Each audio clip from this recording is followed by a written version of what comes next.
Hello everyone, it is Joe here from Omnipoke, the channel that brings you guys everything Pokemon.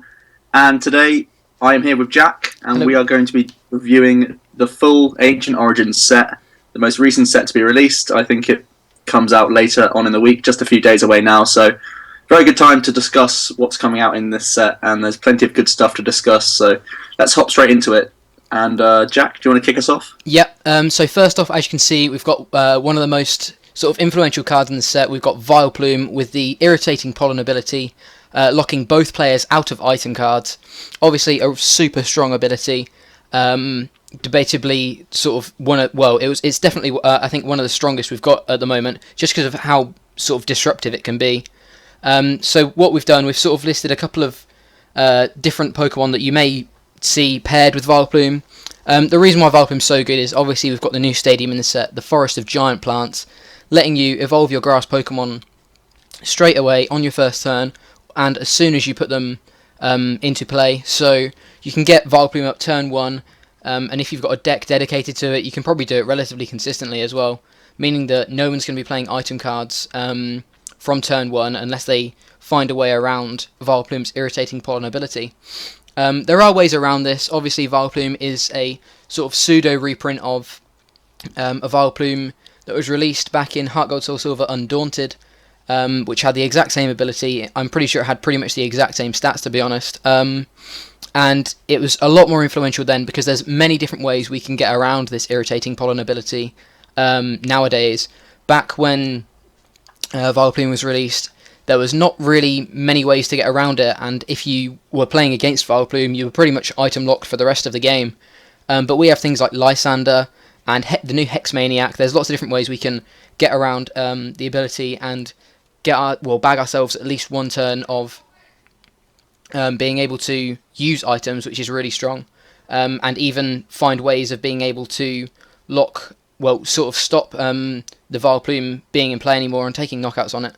So it's definitely not as strong as it once was, but that is not to say that we're not going to be seeing this card in competitive play whatsoever, because this is still a super strong ability, and is one that is definitely going to be seen probably on top tables at some of the upcoming tournaments. So just to go into some of the different attackers we've got there, I know the quality isn't the greatest, but I'm going to explain. You can see pretty much what all of the cards are, so I'm just going to explain how you'd perhaps pair them with Vileplume. The first one I'm going to start with is Beautifly. Obviously, if you've already got the Forest of Giant Plants, you can evolve your Beautifly. You can evolve up to Beautifly in one turn as well.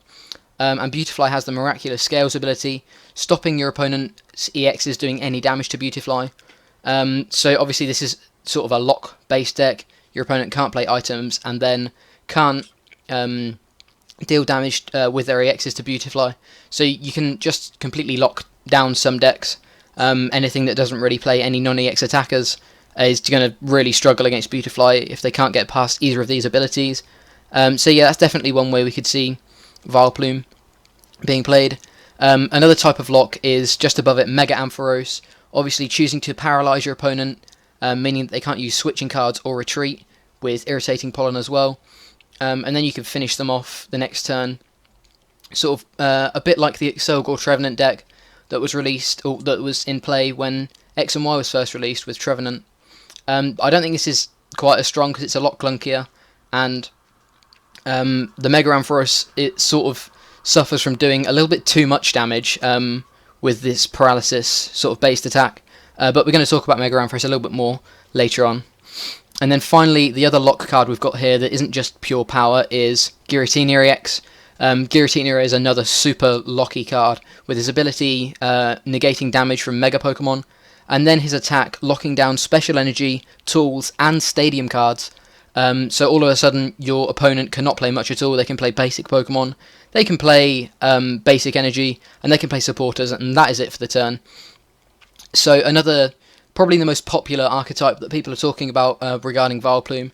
And I can definitely understand why, but I don't know how strong this archetype will be in practice, because again, it's another really clunky deck, which is sort of one of Vileplume's downsides. It's a relatively clunky card, despite having the Forest of Giant Plants, just because item cards declunk your deck so much, and without them it's really difficult to get consistent lists. But we'll have to wait and see whether any of these real lock style decks actually come to fruition and are played in bigger tournaments. And then finally we've got a Lugia EX, a Lucario EX, and a Miltank EX. Not Miltank EX, just a Miltank, which are all basically in the deck just to hit really hard. They don't lock your opponent down anymore. They just do big damage and try and stop your opponent from... try and outpace your opponent and take 6 prizes a bit quicker than your opponent does.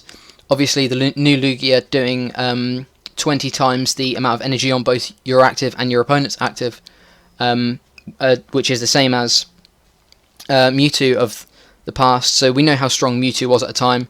So it's definitely a card to consider. Lucario EX is another card that hits really, really hard, considering with all of the different sort of fighting toys there are. You may not be able to use as many of them or them as effectively, but it's definitely got the ability to access them. And one notable point is the fact that Corkscrew Smash actually draws you into cards under the item lock because it's part of an attack, so you're not locked down into having a certain number of cards. So Lucario EX is definitely another one that we could see paired with Vileplume. And then finally Miltank. Miltank for 1 energy doing 80 damage if you've got a stage 2 on the bench, which you're naturally going to have with Vileplume. Whilst this is such a simple card, it may be Vileplume's best partner, simply just because of how easy it is to get a Miltank set up. It means the item lock doesn't really affect you just because you need 2 cards, you need a Miltank and an energy. That's all you need, and you're already hitting really hard. So there's definitely different ways we can play Vileplume, and like I said, whilst I don't think it's anywhere near as powerful as it once was when it was released in Undaunted, I think there's definitely a space for Vileplume somewhere in the format.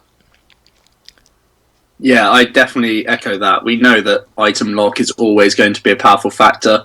This is like the 3rd card that we have accessible to us right now, and it's unique in the way that it doesn't need to be active and, in Seismitoad's case, attacking to actually activate the item lock. So plenty of different options for how to play Vileplume, and it's going to be interesting to see how they each interact with each other as the format progresses. As you say, the thing's holding it back, really, the Hex Maniac that we have, and it's just chunky retreat cost, even if it's not Lysandered up just to be killed, unless the Vileplume player is using 2 to 3 AZ and actually has access to it at the time, they're not going to be able to move their Vileplume. So it really gives your opponent the chance to get themselves back into the game and reset up their board state. So definitely flaws in the Vileplume these days, however, still very strong, and no one likes item lock or playing against it. So it's good to see this card coming back, really. Let's move on to Ariados, another interesting grass type in the set. It's a 70 HP stage 1. It's pretty good because it means it's now levelable searchable. It's a new card that's also come out in this set. Anything under 90 you can find. So Ariados, easy enough to find. We have the Forest of Giant Plants as well, so that can be set up in a turn, and he has the ability Poisonous Nest. Once during your turn, you may use the ability and both Pokemon, except for grass types, become poisoned. This can be used as a bit of a plus power, basically. I imagine mostly in grass decks, if you're already playing the Broken Vine space, you may as well throw in, like a 1/1 Ariados to help out your maths. So I think that's pretty good. There's also a Machamp X that can benefit from himself being poisoned, which Ariados is able to do to increase his output. So definitely a couple of archetypes where this is going to be helpful. Sceptile EX's First Attack, for example, really does benefit when your opponent's active is poisoned or is affected by any special conditions. So that's really good. Ariados has the Impound attack as well. I don't think it's too crucial, but potentially it could even be used with Vileplume. Doing Impound, 30 damage, and your opponent's defending Pokemon can't retreat. And with Poison as well, that can start racking up on different opponents if you're just Lysandering around their chunkier retreat cost Pokemon, making it difficult for them to play, really. Ariados could be seen in those sorts of decks too, so great as just a plus power in some decks, even if you don't really mind yourself getting hit with Poison, like if you have a way of retreating out or something like that, if you're a free retreater or if you play plenty of switching cards and you just need that extra 1 damage for certain decks. I can see Ariados being the first choice for a lot of people. Yeah, I really like Ariados. I think it's a pretty unique Pokemon. There's nothing really been printed like it before. Speaking of the Sceptile EX, we're going to go on to the Sceptile and Mega Sceptile next. Sceptile itself first, 170 HP. First attack for a grass, 10 damage, and then flip a coin. If heads, your opponent's active Pokemon is asleep and poisoned. Very reminiscent of Hypnotoxic Laser, however, you're flipping for both the sleep and the poison this time, which is a little bit worse, but overall it probably won't matter too much if you're playing Ariados anyway. Obviously the sleep flip is really important, but I think the main attack you're going to be using on Sceptile is his second attack, Unseen Claw. For a grass and a colourless, doing 60 damage, plus an extra 70 if your opponent's active is affected by a special condition. So if you are pairing this with Ariados, you're doing 140 damage for 2 energy, which is pretty good. And then moving on to the Mega, we have 220 HP Mega Sceptile EX with the Theta Stop ancient trait, preventing any damage from opponent's abilities.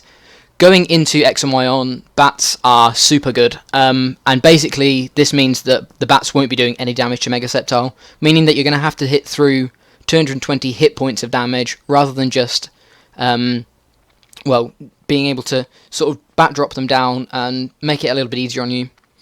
And then his attack for a grass and a colourless, Jagged Saber, dealing 100 damage, and letting you attach up to 2 grass energy cards from your hand to a benched Pokemon. And if you attach an energy, you heal all of the damage from that Pokemon. So a little bit like a backwards max potion, which is definitely sort of strong if you've perhaps moved something to the bench, like a Lugia. As you can see over there, we've got a couple of different things we can pair with it. Lugia is probably the main one to mention with Jagged Saber, because you can start building up a Lugia, technically turn 1, and sort of be doing huge damage with Aero Ball, maybe finishing off with things like Deep Hurricane. There's lots of different ways you can set up things with Mega Sceptile. You can see down in the bottom we've got a Forest of Giant Plants and a Mega Turbo. With Forest of Giant Plants, Mega Sceptile can actually be set up in 1 turn. Jagged Saber, obviously a grass and a colourless, meaning that you can attach the grass to the turn.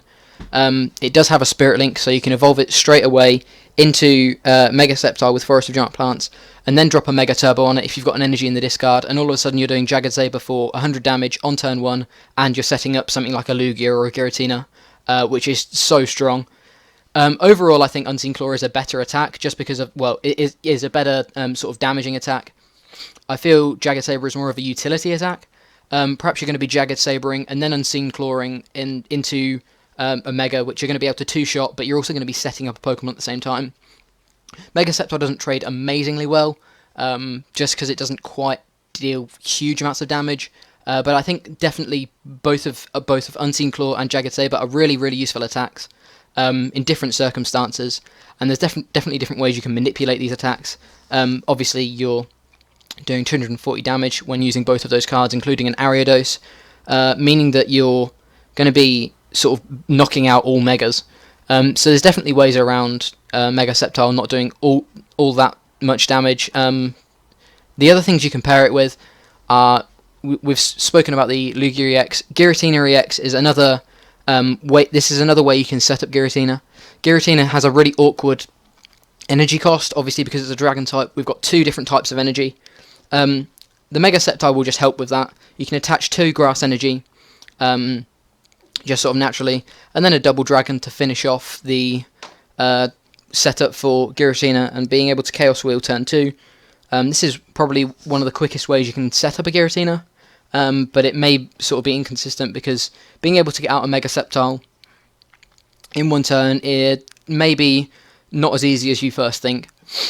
We've then got some other Pokemon there. There's obviously the Ariados, which we can pair with Sceptile's Unseen Claw. But we've also got Floette. Floette gives all of your grass types plus 20 HP. So you could sort of make a Mega Sceptile sort of tank deck with Floettes, and then sort of retreating between Mega Sceptiles, or finding a way of being able to switch between them, things like that. And then Jagged Sabering onto them to sort of heal more damage, or healing off more damage from things like Lugia that have taken a hit. Just sort of constantly denying your opponent prizes with big HP Pokemon, and then sort of inbuilt healing. Finally, regarding inbuilt healing, we have the other Sceptile, or one of the other Sceptiles that's legal at the moment, the Nurture and Heal Sceptile from Primal Clash, letting you attach your grass energy from your hand, and healing 30 damage from whichever Pokemon you do that to. This is technically another way of being able to set up Mega Sceptile in a turn, because with Forest of Giant Plants you can get the Stage 2 Sceptile, set up in a turn. But again, both ways are relatively clunky.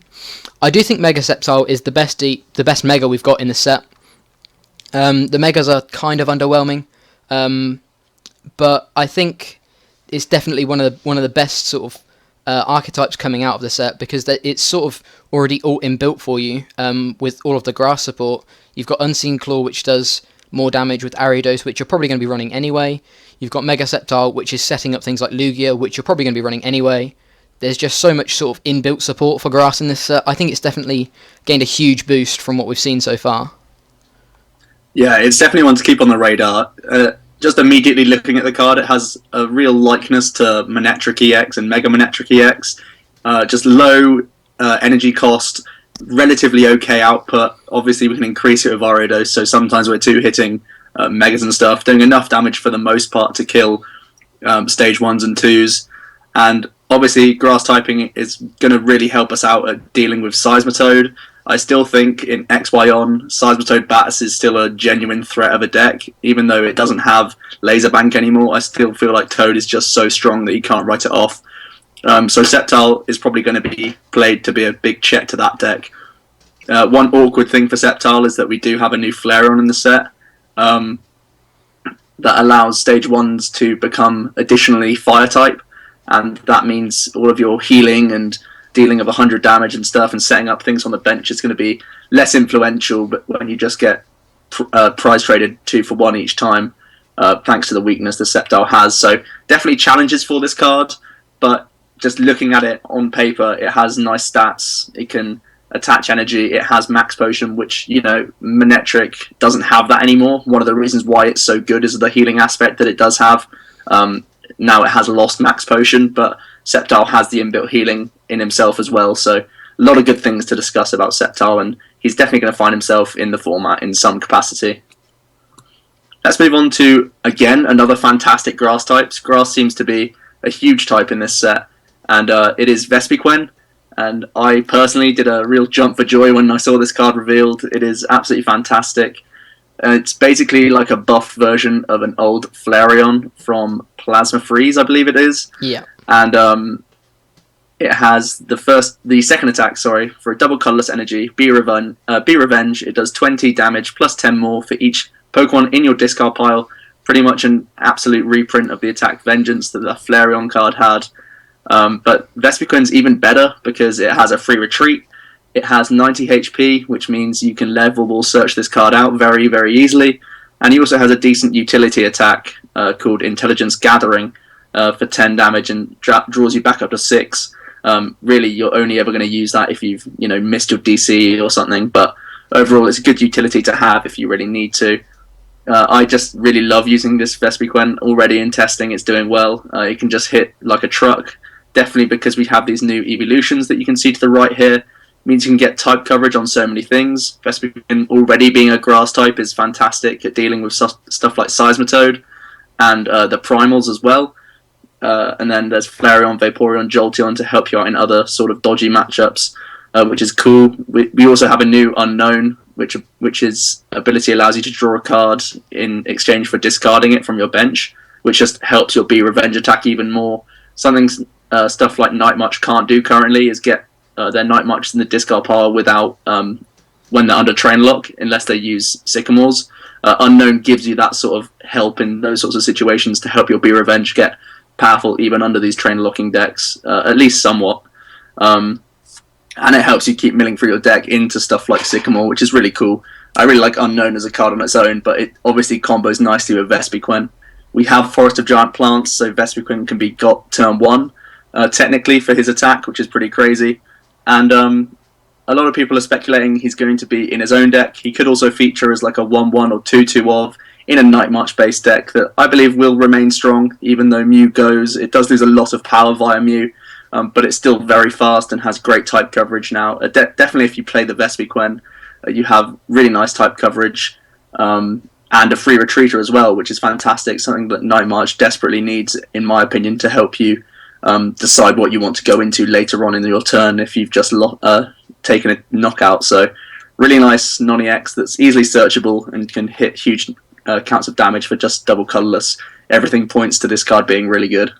Yeah, I'm really happy with Vespiquen. I think, like you say, it's just sort of an amped up version of Flareon. And there's, again, so many different tools for it. It's definitely going to be a top tier deck, I think. Mm. Moving on in, we've just spoken about Flareon, so we're going to talk a little bit more about Flareon. Just before I go into it, the Flareon, evolutions, Flareon, Jolteon, and Vaporeon all sort of coincide with one another. All of the stage ones that will be good with Flareon will be good with the other two. So take everything that we say here about Flareon to refer to Vaporeon and Jolteon as well. We are going to speak about those two a little bit later on, but we're just going to start off with Flareon because he's probably the most unique. As you can see, Flareon 90 HP, again levelable searchable. Flare effect ability, each of your stage 1 Pokemon is now a fire type. Obviously, with all of the grass type support, fire type gets so much better. And with Flareon, there's so many good stage 1s out there at the moment, meaning that Flareon is probably one of the best, I'd say definitely contender for one of the best of the three new evolutions, either that or Jolteon. There's not much else to say about Flareon as a card other than the cards we can combo with it. The only real unique card we have is Blacksmith. As all of your stage 1s become fire types, Blacksmiths then work on all of your stage 1s. So you can actually sort of pull off some really, really good combos, getting things set up in a turn. So definitely bear in mind when you're looking at a stage 1 now, think about the new evolutions, think about Blacksmith, and think about whether you could actually get any of your cards set up a lot quicker than you'd actually first think.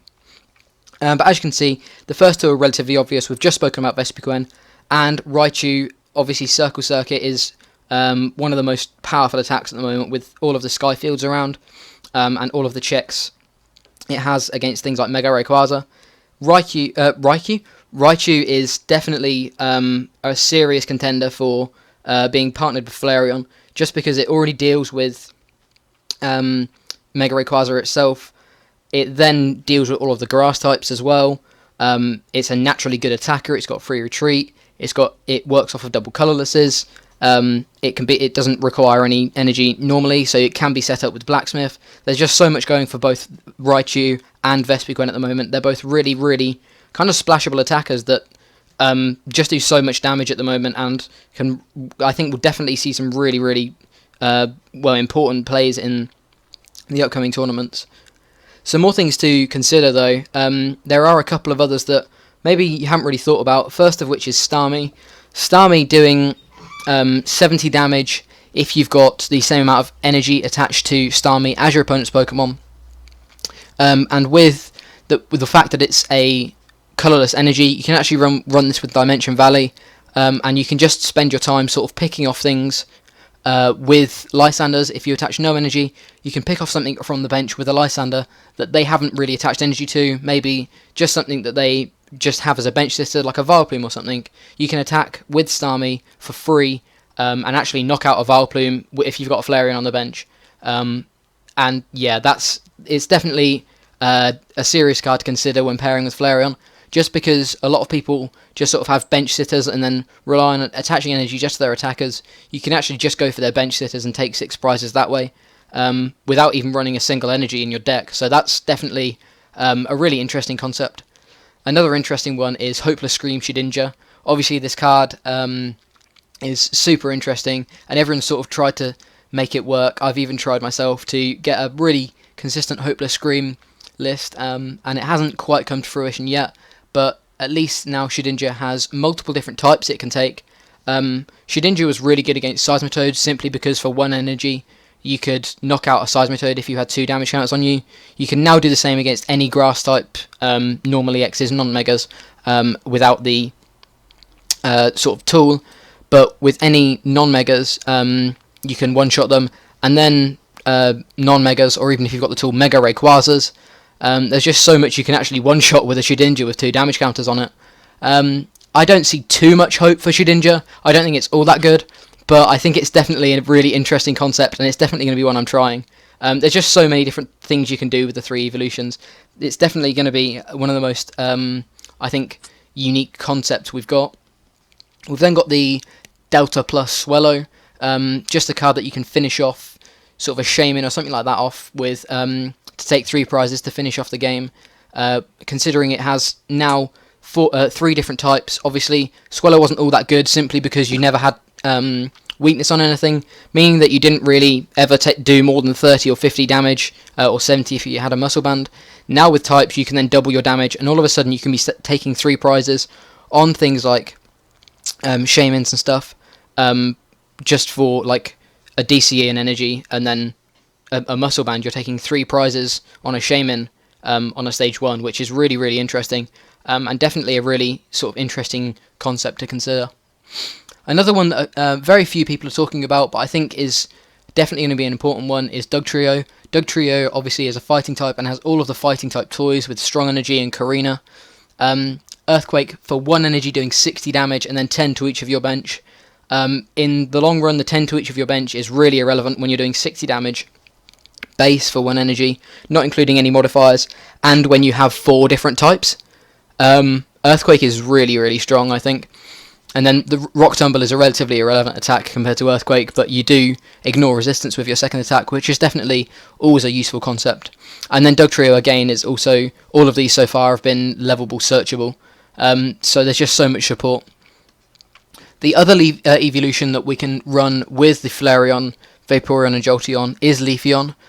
Soothing Scent for 1 grass, puts your opponent to sleep, which can sort of be more of a lock-based deck, locking your opponent into sleep and then dealing double damage a lot of the time. Leafeon is a really good card against Seismitoad already, simply because sleeping the Seismitoad means that they're less likely to get the item lock on you. But then you can also sleep other things and do double damage to them, so Leafeon again, another really interesting concept. Then finally we have 3 other ancient traitors. We have Golurk with the double type ability, meaning that if you have all 3 evolutions out, Golurk actually has 5 types. It has access to fighting type support and Dimension Valley support, so Golurk is definitely a really interesting card to consider with your Flareon evolutions, well, your evolutions overall. Excadrill, with the Delta Barrage ancient trait, having Dredge, letting you search an energy to attach and then hit with Mat Claw. With weakness, you can actually set this up on a turn 2 and deal double damage with weakness, which is definitely quite strong, considering that 50 isn't all that much damage. When you're factoring in the fact that you're going to do double damage, you actually go really aggressive really quickly, and it can definitely be a really scary concept. And then finally, a lot like the Shedinja, we have the new Gyarados with full retaliation. Obviously, for doing huge damage for every damaged Magikarp on the bench, 30 times or 30 plus each damage counter on your benched Magikarp. I don't see this being too influential of a deck, but definitely a really interesting concept, considering you're going to be able to do double damage on some really important EXs, and you're going to have be doing a lot of damage anyway. Definitely one to watch out for and test to see whether you can get a consistent list. Obviously there's so many different things you can pair with Flareon and Vaporeon and Jolteon. There are a couple more that we're going to talk about a little bit later on with Vaporeon and Jolteon. But yeah, there are definitely some really interesting cards to talk about with the new evolution stage 1 mechanic. Yeah, like plenty of options that makes these sort of stage 1 boxy decks really nice. I think the ones to look out for in terms of main attackers are going to be the Raichu and the Vespiquen, and potentially the Dugtrio as well, because it can hit really nice numbers. They can all hit really quickly. But I also think stuff like maybe having a 1-1 or 2-2 Swallow count can help stuff like mirror matches. Like you can kill a Vespiquen for 2 prizes and make it like really awesome in the mirror type situation, or just finishing off things that potentially Vespiquen or Raichu have just fallen short of. Also, the Excadrill can be really nice against like Manectric and Sceptile, because they can't one-hit you, and then you can do a double Mat Claw. If you have a Muscle Band on, you're one-hitting technically after the times you've attacked twice, basically. So like, in one turn, you get to kill a Mega, and they can't one-hit respond on you because you can use Shield Energy in that sort of deck. So definitely ones to look out for. Interestingly enough, I think the Starmie one is actually quite interesting because you can like one-hit Hoopers with a Muscle Band. You can one-hit like Shamans if you have Jolteon in play. So even there, you've just stolen 4 prizes for 0 energy. So you can really steal games from people who play these sorts of EX-based decks, because Hooper is a card that we're going to be discussing in a moment. that is definitely very strong support for those types of decks. Yeah, So definitely. let's move on to something completely different. Let's talk about Entei. He's a fire type basic with 130 HP, which is a very nice starting point. He also has a new ancient trait, Theta Double. It means you can attach 2 tools to him, which is pretty cool. As you can see, I've demonstrated with 2 hard charms. I think one way you can play the Entei is a slightly tanky deck. Because of his first attack, Flame Screen, doing 30, and reducing all damage done to him next turn by 30, which is pretty good. Imagine having the 2 hard charms on already attached. You're reducing 70 damage with 130 HP as well. Sometimes people are going to struggle to 2-hit you. Definitely if you play cards like Potion and Pokemon Center Lady that I've demonstrated there, it can take a while just to take 1 prize on Entei. I feel like the best way of playing Entei is this sort of style, sort of tanky build with hammers and enhanced hammers to make it almost impossible for them to actually take the 6 prizes before they've run through all of their own resources. Almost like a Whale Lord type thing, where you just run them out of resources before they've taken 6 prizes. I feel like Entei has that sort of capacity to do so. Maybe not so much against like a Rayquaza, and that's where like the enhanced hammers are going to become super important. But against other things, Entei could just have enough in the tank to really not die before your opponent just has nothing left. He does also have a decent second attack. It's called Heat Tackle, doing 130 damage and flipping a coin. If tails, you do 30 to yourself. Again, if you're doing the double hard charm, that's not important at all, so that's pretty useful to bear in mind, maybe to finish off something that's troubling you. Also, we could turn it on its head a little bit and then say, okay, let's put 2 muscle bands onto an Entei instead. Now Heat Tackle is doing 170, which is obviously a fantastic number to hit in the game right now. So plenty of avenues for Entei. It all depends on whether you can get these tools on in time, whether you can get the energy onto Entei and hitting the right things, because I feel like although it's quite a disruption-based deck and you don't really need much more than the Entei itself, almost playing it like just having 4 Entei in the deck, and then just a boatload of different trolley-type cards, it can still feel quite clunky at times, and you'll run into bad matchups, definitely, now and again, but I think there's a lot inbuilt that can make Entei good. Yeah, it's definitely a concept that is so unique because you can just choose the 2 different tools you like. So yeah, I'm definitely excited. I think Theta Double is one of the most unique ancient traits we've had so far, and it's definitely really creative. Another creative Pokemon is Volcarona. This is one that we haven't really seen in quite a while. Solar Birth for 1 colourless energy. The colourless energy before I even start is really important because it means Volcarona is splashable straight away. Search your deck for a basic Pokemon, including EX, put it onto your bench, and then search your deck for up to 2 basic energy and attach them to that Pokemon. I think this could be, if pulled off well, and if a consistent list is found, I think this could be a really good setup attack. Even for things, stuff like Lugia, setting up a Lugia a turn quicker than a lot of other decks will be able to. Getting 2 energy on it straight away. Obviously, you can do this in a turn with Wally, meaning that you can be setting up a Lugia on turn 1 with 2 basic energy, meaning that you're not going to be affected by Enhanced Hammer or anything.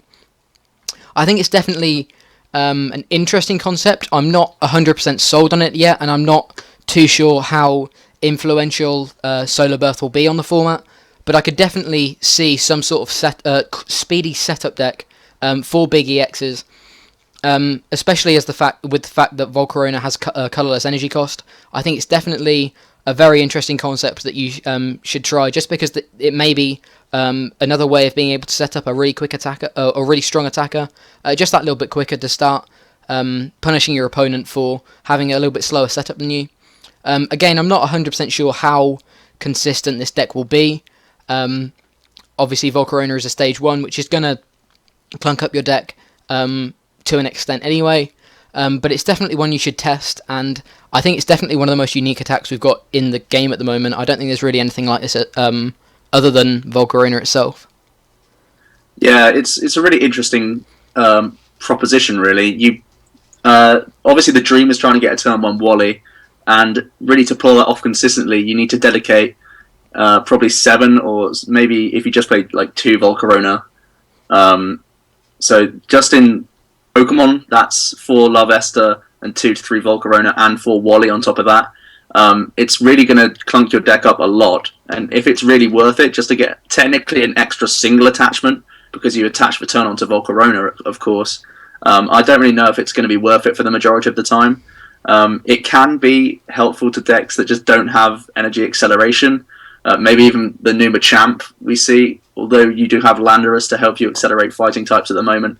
Volcarona could just be a slightly step up from that to get your Machamp going very, very early. Overall, I'm not too thrilled on this, but it can be like a non-EX that you just let die, and then from there you've got one big sort of tanky EX that won't die from then on.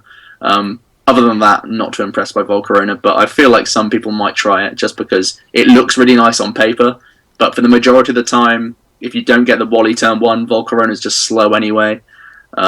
So yeah, not too impressed, to be honest. It looks really flashy, but at the end of the day, it's a stage 1, and you can sometimes just do that on turn 2, and there's better things you could be doing at that point. Yeah. Let's move on to Gyarados, a very interesting card. We've discussed it slightly earlier on. It's a water type with 130 HP. Again, it's a good starting point for a stage 1. It also has the Theta double. I've not demonstrated that with the tools on this guy, but there are places to go with Gyarados. I haven't really found my favourite tool to put on Gyarados yet, because already he can hit like a truck in perfect situations. Let me explain. The full retaliation attack, doing 30 plus 30 more damage for each damage counter on each of your own Magikarp on your bench. The Magikarps have just 30 HP.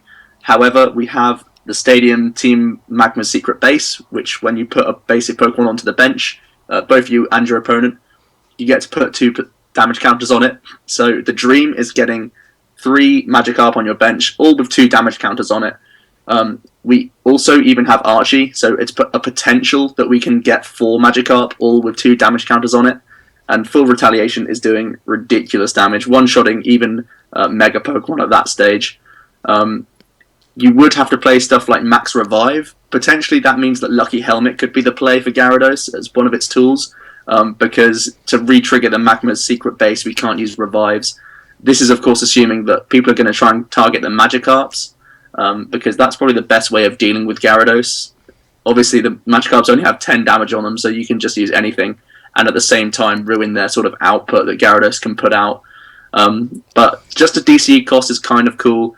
It's really awkward to try and get this many Magikarp out that quickly, and also having the Stadium at the right time. I feel like if you get awkward timing of hands, and just you have really annoying hands where you want to play all these cards, but something's holding you back, like you don't have the Stadium yet, or you have the Stadium but you're not sure if you want to play it because you're not sure if you can actually get Magikarps before you use like a supporter or something like that. And like dumping Revive is going to be horrible. So just having an awkward looking deck is one downside for Gyarados. Another downside for me is just Zubats and Golbats and Crobats are going to be disgusting. Just the Golbat attack alone can potentially be 3 or 4 prizes, doing a sweep across, killing all your Magikarps, and then you need to find 3 Max Revives to get back your Magikarps into hand and to like replay them down just so that you can do anything next turn. So there's definitely hurdles for Gyarados, but a very interesting mechanic. Yeah, Gyarados has always been a really unique Pokemon, and I definitely think it's really hurt from the fact that we lose Mr. Mime. I think there'd be a lot more potential if we still had Mr. Mime, because then then opponents would have to rely on getting bat drops rather than just using the bat style attacks. But even so, I think Gyarados is a so-so Pokemon. I don't think it's anything too spectacular, but I definitely think there's roguish elements in it, and it could definitely, a consistent list could definitely sort of sweep a tournament, sweep a cities or something, just because no one's really going to expect this guy, I don't think. So going into another water type, we have Regice. Regice with its Resistant Blizzard attack is sort of a pseudo replacement for the Suicune that we're losing from Plasma Blast in the rotation.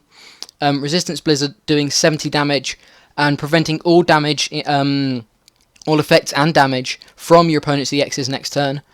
Obviously, there's ways of getting around it, unlike like there was with Suicune. There's different ways of getting around Regice. But it's definitely a really interesting card, especially as we're losing a lot of our safeguard style effects. We've only got, as the aforementioned Beautifly. With Regice, this makes number 2, and since Promokoga already ran Suicune, I could definitely see just as like sort of an automatic drop the 2 Suicune, add the 2 Regice, going into X and Y on. Promokoga sort of just ran the 2 Suicune just to stop the opponent anyway. The nice thing about Regice is that you can actually attach the 2 energy from Tidal Storm to Regice, unlike you couldn't with Suicune because of its ability, because it prevented all effects. With Regice, because that doesn't happen until you first attack, you can actually hit with Primal Kyogre first and still attach to the Regice, which I think is really nice. I don't know how important it will be. I think it's probably the best of the Regis that we've got, but I don't think it's a super influential card because I don't think it's really going to be seen anywhere other than Primal Kyogre. That being said, I think in Primal Kyogre, if you can definitely set up a Regice, there's just going to be some decks where they just can't do anything to you. A lot of people going into X and Y on, I've seen a lot of people saying that they don't want to run, they want to be more consistent considering we're losing a lot of sort of draw supporters in things like Mega Ray, and therefore they may decide to actually even cut out the Raichu line, stuff like that. So if you can just make sure you don't bench 6 prizes and then bring up a Regice, all of a sudden they're really struggling to find a way to be able to beat you. So whilst Regice I think is only really going to be seen in one style of deck, especially at the moment, there may be some new cards later on, but I think at the moment it's only really going to be seen in Primal Kyogre. I think it's a really nice sort of pseudo replacement for the Suicune that was in Plasma Blast. Obviously it has 20 more HP, it does have 1 more retreat. Its first attack also paralyzes on a coin flip, which is kind of nice. But yeah, I think it's definitely an interesting sort of swap in, swap out for the Suicune that we had. Yeah, although it is like a swap in, swap out, I think they interact very differently as 2 cards. Suicune, because at the time you had Keldeo as well, people would just rush in, retreat into a Suicune to be, something that's going to be annoying for them to knock out in the early turns because they have to play around its ability. And also, even if they do kill it, it's just a single prize. I guess Regice fulfills that as just being a single prize, but it's a lot easier to get knocked out in the early turns. And then Suicune wouldn't really be used by Primal Kyogre players unless they knew for a fact that it was going to be a problem for the entire game for the opponent. Whereas now I feel like Regice can be the late game threat more than the early game threat, because you can drop this Resistance Blizzard away after a few Tidal Storms setting him up, and it can be really awkward for them to deal with in the late turns. And because it's not an ability, it can't just be Hex Maniac or anything like that.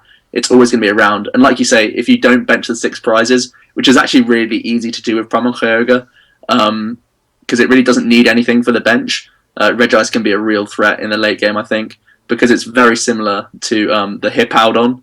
I think this card is going to be very, very good and underrated at the moment because 70 damage is nice numbers. You can just slap the Muscle Band on there and on you go to start 2-shotting EXs. So I think it has a lot going for it, this Regice. Let's go on to the other evolutions. Not much to say about these. We discussed most of the main targets for these guys. A couple of reasons why you might want to play these 2 over maybe the Flareon other than just type coverage is because you can use Rough Seas now. Rough Seas could be useful for stage 1s. Not many have huge HPs, but there's 2 with demonstration here. Pangoro with the Benevolent Boss getting 20 plus HP for each of your bench Pokemon, which is pretty cool. I guess you still kind of want Skyfield for that to be triggered to the fullest, but if you need to heal, you could go into Rough Seas mode, I guess. And there's also Gorgeist that can get up to 200 HP and start healing that thing away. It could be quite annoying for people. Another point specifically for the Jolteon is that it has a free retreat cost. So you might even, if you're playing the evolutions anyway, you might just want to put in 1 Jolteon so that if you start with an Eevee, you can search out effectively a switch. So it's pretty good to have a free retreater, I think. Definitely add some utility to these cards. And for the most part, there's quite a few important things weak to lightning at the moment. Not so much for water, so I think the one people might drop straight up is Vaporeon. But I think Jolteon and Flareon are definitely going to be useful. Not much at the moment in terms of just for Rough Seas. But for type coverage, these guys are great. Yeah, I'm really happy that they're all lovable searchable as well. I just think sort of the whole Vespiquen deck is just sort of a built-in archetype to this set. I really like it, and I like that kind of thing a lot. Like Night March was in Phantom Forces. You just bought a few packs, got the few cards that you needed. Again, with Ancient Origins, the whole Vespiquen deck is based around having 90 HP stage 1s that all have abilities that are useful for the 90 HP stage 1 that you're already attacking with. Most of them are uncommons other than the Jolteon, so it's not going to break the bank. I really like that kind of way of thinking that Pokemon have done with this. Next up, sort of a transition into the lightning types. We're going to go over Ampharos and Mega Ampharos. This is the next Mega in the set. Obviously, Mega Ampharos is a fan favourite, but unfortunately I think he's relatively underwhelming here. The Ampharos in the first place, 170 HP. First attack looks at the top 4, and then attaches any lightning energy to you, and then shuffling the cards back in. And the second attack doing 100 damage, pretty much base 100 damage, which is the same as the Steel Bullet attack on Cobalion, except it costs 1 more energy, which is kind of annoying. And then the Mega Ampharos 220 HP, and then Exavolt doing for double colourless and 2 lightning 120, and then the choice of doing 50 more damage and leaving your opponent paralysed, but then doing 30 damage to yourself. A really sort of complex attack, and it's unfortunately I think it suffers from doing, like I said earlier on, a little bit too much damage, because for paralysis to be really effective, you want to be able to paralyze every turn. And in doing 120 plus 50, you're actually doing then 170, which knocks out a lot of EXs at the moment, meaning that paralysis is a completely moot point, and then you're doing 30 to yourself. So you then have to consider whether the paralysis is even worth it, which then means you're considering doing 120 for 4 energy, and then all of a sudden Mega Ampharos seems like a very underwhelming card, especially when, as you can see, we've got things like Mega Manectric, which do as much pretty much as much damage for 2 energy, and set up another Pokemon. Obviously, there are benefits to Mega Ampharos. If you leave your opponent paralysed and they're a Mega, they can't attack next turn, and if you've got Vileplume in play, they're going to find it really hard to be able to get out of that lock. I think probably one of the most interesting ways of playing Mega Ampharos is playing it and then using some sort of bat system to be able to then one-shot, or to be able to then do enough damage to knock out whatever you Exavolted the turn before, meaning that you're always getting the paralysis value. But I think that's a really clunky deck, especially when you have to run, I think, what would have to be a very thick backline to be able to consistently do enough damage to Exavolt for a lot of potential each turn. So I don't know how that would work, especially if you wanted to try and integrate the Vileplume as well. I just don't think it all really works together. And considering we've just lost, we haven't really got a really strong paralysis type deck at the moment.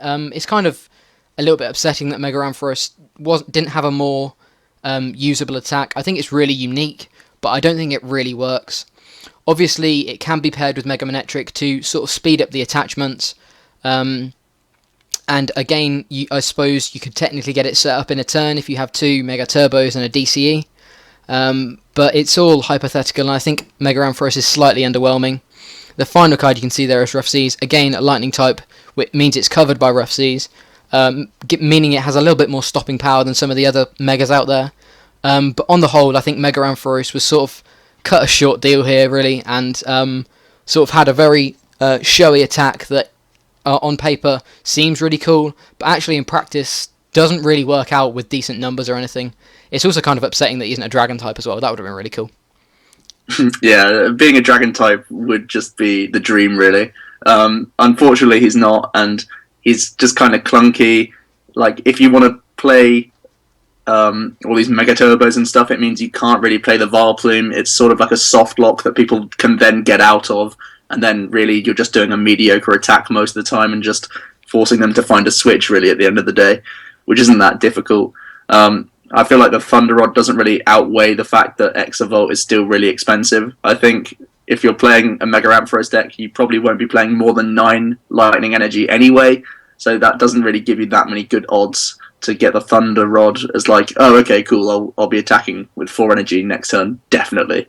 It's not really going to work out like that. Kind of slow, kind of clunky, not much really going for it.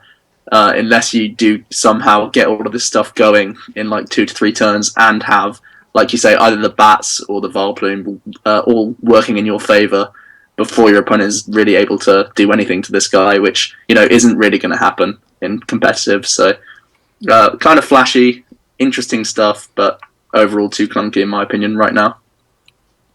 Let's move on to Unknown. Oh my god, I love this card. It is so good. There's so many ways you can play this. We discussed it already in Vespiquen, and the Unknown 60 HP Psychic type that can do 10 damage for a colourless. This is obviously why we're talking about it. Has nothing to... Oh, hold on. It has an ability as well. Let me just read this really quick. Oh, wait, yes. This is why the card's amazing. You can discard this from your bench to draw a card. This is obviously fantastic. For any of you who played Yu-Gi-Oh!, it's an upstart goblin, basically. You can just play a 56-card deck now in Pokemon, which is absolutely incredible. If you want to play 4 revives and 4 max revive, you can go even lower. It is really, really crazy how this card can just help you mill through your deck. We discussed it as Vespiquen for helping your output as well as getting a card, which is just insane value for just a really easy thing to trigger, really. You just have it in your hand, you pop it on the bench, you kill it. 3 cards. It's really cool. You can slap it on your bench for really when you need to, I guess. If you're not really in fear of the Unknown dying at all, maybe, I guess, against bats you wouldn't do so, but sometimes you can just sort of slap it on the bench and be like, my hand's pretty okay this turn, but maybe I need to dig for something next turn, so let's try and keep them here for later. You can combine him with Swampert doing Diving Search to essentially have 4 computer searches in your deck, which again is remarkable value for this sort of card. And like I say, you can slap it on the bench for as long as you want until you get your Swampert out as well, so very good there. Also, just being a physical basic Pokemon, it's a body that you can use.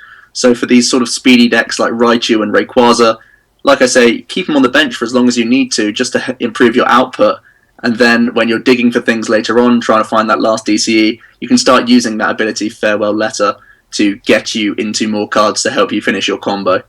Also, it's notably useful because it's a Pokemon that can draw you cards, and maybe this is something that can help iron out the Vileplume decks, where really if you're not running too many trainers other than maybe ball search cards just to find your Vileplume in the first place, it can help you, run through the other cards in your deck a little bit. So overall, I think this Unknown could be seen like in every deck, but in some decks, like the Vespiquen, like anything with Swampert and Archie combo, it just gets insane value. And for decks that really sort of have trouble, not really so much as space, but ironing out how consistent they can be, this Unknown could just be a straight up 4 of let's cut other things that I don't need that were just in there in the first place to net me another card anyway. I think this Unknown is absolutely fantastic for that role. Yeah, Unknown is a lot like the Unknown R back in the Diamond and Pearl era. I didn't really play then, but I know how good of a card it was, and it's just such a cool concept, being able to get through item lock, being able to power up Vespiquen, being able to be a body for Mega Ray and Raichu. There's just so many uses for such just a common. There's just so many different things you can do with it. So definitely really happy about this card being printed. Next up we have Claydol. Claydol is really interesting. Its first attack, both of its attacks are really sort of kind of unique. The first of his attacks, Rewind, devolve each of your opponent's evolved Pokemon and put the highest stage evolution card onto it in your opponent's hand.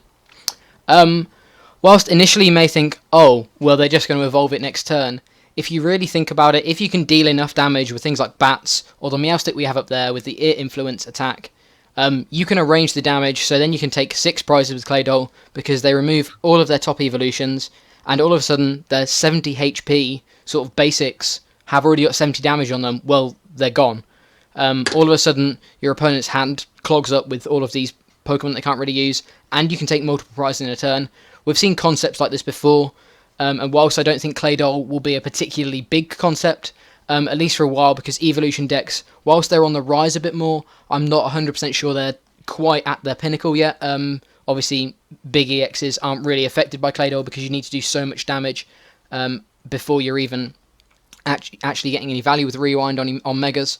But I think eventually we could see a kind of Claydol at least being a rogue on the fringes to be able to really annoy your opponent, sort of taking multiple prizes on Pokemon that they really need in one turn. Then secondly, we have Hyper Beam. Whilst it says Psychic and Colourless, with Dimension Valley, this is the same cost as Rewind, doing 30 damage, and on a heads flip, discarding an energy. Not an amazing attack, but a really useful resource attack. It's going to be really interesting to sort of see whether any of this actually comes to fruition with the various different Psychic types we have. I've already mentioned the Meowstic. Obviously, the Gourgeist with Spirit Scream puts both the Gourgeist and one of your opponent's active Pokemon down to 10 HP. This is really interesting, and I think with all three of these, we could see some sort of deck. 3 stage 1s is relatively clunky, but it's definitely possible, and there could be some way of being able to do it. Then, as I already mentioned, the Meowstic lets you then manipulate the damage put on by Gourgeist to then rewind with Claydol and take multiple prizes at once. Yeah, I think... Oh, sorry. I was just going to mention the Crushing Hammer as well. Crushing Hammer is the other way you could go with the deck. You could go the Hyper Beam sort of Crushing Hammer route and deny your opponent energy, but it depends how flippy you want your deck to be. If you don't enjoy coin flips, then you're flipping a coin for every energy that you have to discard. Sometimes it will work incredibly and your opponent won't be able to attack all game, but sometimes you won't get any heads flips and your opponent will just sort of do too much damage to you. I think, yeah, Claydol is a really cute card. I actually think that Gourgeist deck has like potential to be like somewhat legit next season. Eerie Voice plus like the Rewind, maybe even Meowstic as well, could just straight up win games against these non-EX based decks, mainly evolution decks. And then for EX based decks, you have the Spirit Scream, taking your opponent down to 10 HP, and yourself, of course. We have Ariados for each turn, just poisoning things, which could be funny.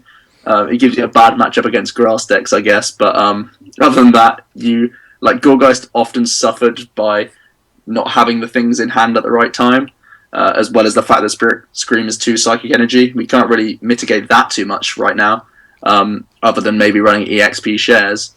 But Spirit Scream plus Ariados is like a guaranteed kill on EX that's non-grass type each turn, which is really crazy.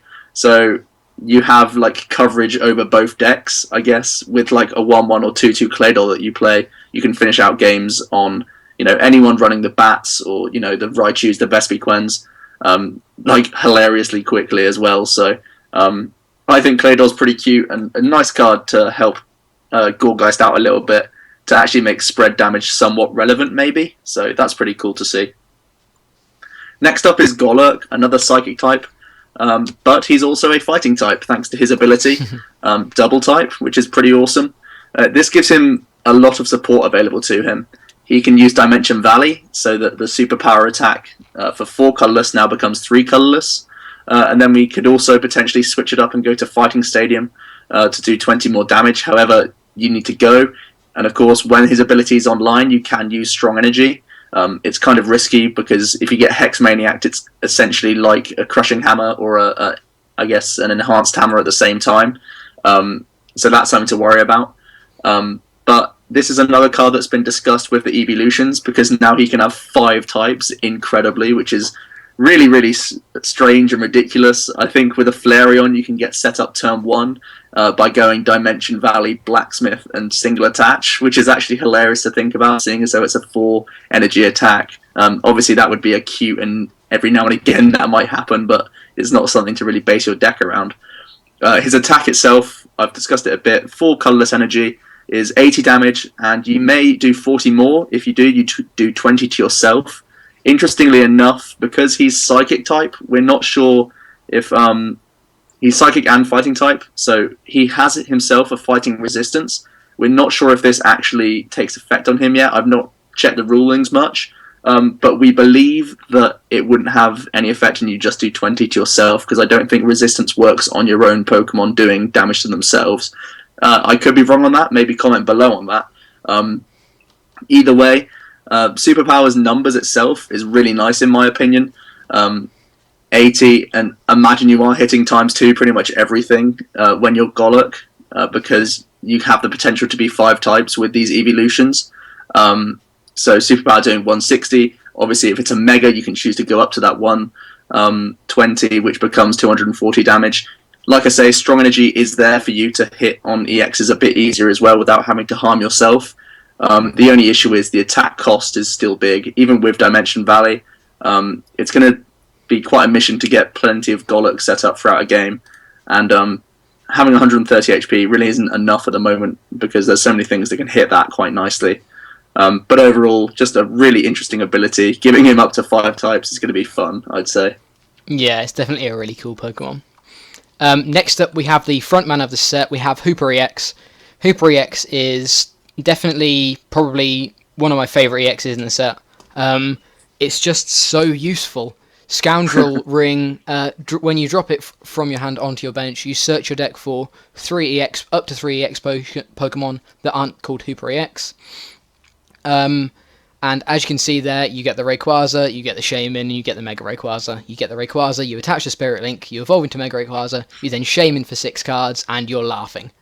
How consistent that will be is a completely different question, but obviously you don't really need anything other than the Spirit Link to pull that off with Hooper, because you just need the Hooper and the Spirit Link. Hooper becomes probably the best search in EX-based decks, and I think pretty much anything that's solely EX-based will run at least 1 or 2 copies of it. This is mainly because it's an automatic sort of 3 Ultra Balls without the discard. And again, it's another card that you can get rid of to help with Shaman, and in Mega Ray, it's another card that you can put on your bench to do another 30 damage. Hooper has so much potential, and I think it's definitely going to be a really interesting card to see how it sort of shapes the format, whether we go back to more aggressive sort of Rayquaza builds, or whether we stick with the metal-based build and sort of setting up in 2 turns rather than 1. Whilst the metal build can set up in 1 turn, a lot of the time they're okay with setting up in 2 turns just because they've got a really consistent list. Hooper now lets you run a Mega Rayquaza list that can set up and do 240 in a turn, which was sort of everyone's dream when Rayquaza was first released.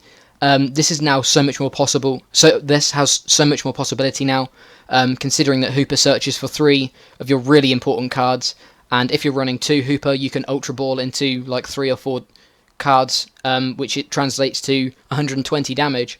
I think Mega Ray is where Hooper's best shown off, simply because it's kind of like the Winona that everyone wanted to run, but without using the supporter. But there's definitely other ways you can sort of run Hooper EX. Pretty much anything that runs Soul EX based Pokemon is going to run 1. Anything with things like Mega Sceptile or Lugia or any of the Megas, Hooper's really good in all of them. Just being able to search your deck for 3 pieces that you're going to need, including a Shaman. I think being able to search for multiple Shamans in a turn without discarding anything, sometimes like really important pieces, is a really important concept with Hooper. I just think the card is phenomenal, and I'm really, really glad. Well, I don't know. I don't know that I want to say glad, but I'm really, really excited to see the potential that Hooper can bring. It also has the Hyperspace Fury attack. There's nothing really to mention here, but it's kind of nice. It's one of the discard 2 energy, deal 100 damage to one of your opponent's Pokemon. The attack cost is far too high. It's 3 Psychic energy. If it was perhaps 2 Psychic and a Colourless, it may be considered overpowered, but it may be a lot more. Well, it will be a lot more useful. Because you can then reduce the cost with D-Valley. But overall, you're going to be running Hooper for Scoundrel Ring, and I think it really opens a lot of doors for making really aggressive EX and Mega EX based decks once again. Yeah, absolutely. This card is all about the ability, absolutely phenomenal. He's a Psychic type as well, which is amazing because you still get around Wobbuffet, so that's really awesome. And essentially, it just gives your Ultra Ball insane value in these. Like you said, Mega decks especially love playing this because it guarantees you pretty much a turn 2 Mega, be it you just wasting your turn doing it or Spirit Link in ideal situations. So Hooper's absolutely fantastic. I think in almost every Mega EX deck you play it. In some EX decks you'll play it as well. Depending on the bench space, like obviously Rayquaza doesn't mind. In fact, it enjoys having a Hooper sat on the bench. But sometimes maybe like Toad Manectric doesn't want to play a single Hooper because that's a slot that could be a Shaman or maybe even a Zubat for you. So Hooper almost perfect in every Mega deck, as long as there's bench space for it. I think some decks that doesn't mind about having a Skyfield in play or doesn't really need a stadium of its own other than Skyfield might just want to play 1 or 2 Skyfield so that you can get these Hoopers out and not having to worry about it, and then let your opponent discard dump the Hoopers away. That could be one way of getting around it, but overall it really does outweigh the cost of having him sat on the bench by getting you so many cards effectively, because Shaman normally is going to net you 3 or 4 cards anyway, so it is so powerful. Really makes Ultra Ball crazy strong, and just puts the pressure off you finding like more Ultra Balls in a turn. Definitely for like turn run Ray, I think it's actually definitely like a thing now, because it's very consistent and easy to do with Hooper because you get so much value out of just one Ultra Ball in your hand. So let's move on now. We have another EX Pokemon, Machamp. This is one I'm slightly less impressed by, but I know that there's almost some controversy over this card. It has some stuff going for it. I feel like the fact that it's a fighting type is the reason why it's going to stay afloat more than anything else. It has 180 HP. Like I say, fighting typing is a godsend for it. It has 2 attacks. One is Steaming Mad, which is awfully named, but it has a cost of a fighting and a colorless, doing 20 times the number of damage counters on this Pokemon, and then he is confused. The only really reason I can see this work is because we have Focus Sash around, and I guess maybe Rayquaza decks and Raichu decks can't really play around this very well. Some decks, of course, can do. They just hit you, for 40 or so damage and then just finish you off later on with other things. So I don't think you can really focus your deck on that attack because people are just going to play around you too easily. It's basically like a big Outrager, in my eyes, at least. And then his second attack for 2 fighting and a colorless, Crazy Hammer. It does 80, and if Machamp is affected by a special condition, 80 more damage, and then you get to remove those special effects, which is pretty awesome. It pairs with the Ariados that we discussed earlier. You do 160 damage, plus that 1 from Poison, to hit 170 on EXs. That's before we even consider Machamp potentially having Strong Energy or Fighting Stadium into play. So his second attack is definitely Powerhouse-esque. The issue for me is how consistently you can get Machamps going. I feel like Machamp is going to be one of these decks that can happily go ahead a prize or two, but then into the turn 5-6 of the game, you're sat maybe doing a Shout of Power trying to recharge up a Machamp because you've really just, your first one goes down and then you're waiting around a turn or two just to get back on track because the lack of acceleration Machamp has and how expensive his attacks are.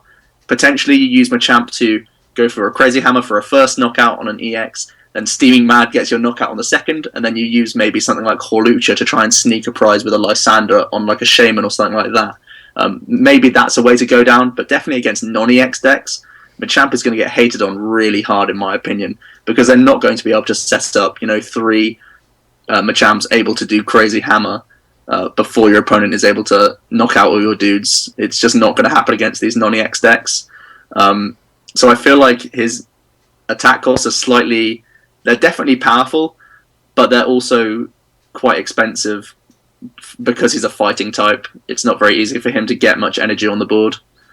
Yeah, I mean, Machamp could have been so good. I feel it's so nearly a really good card, but there's just little things that trip it up that mean it never quite reached its full potential.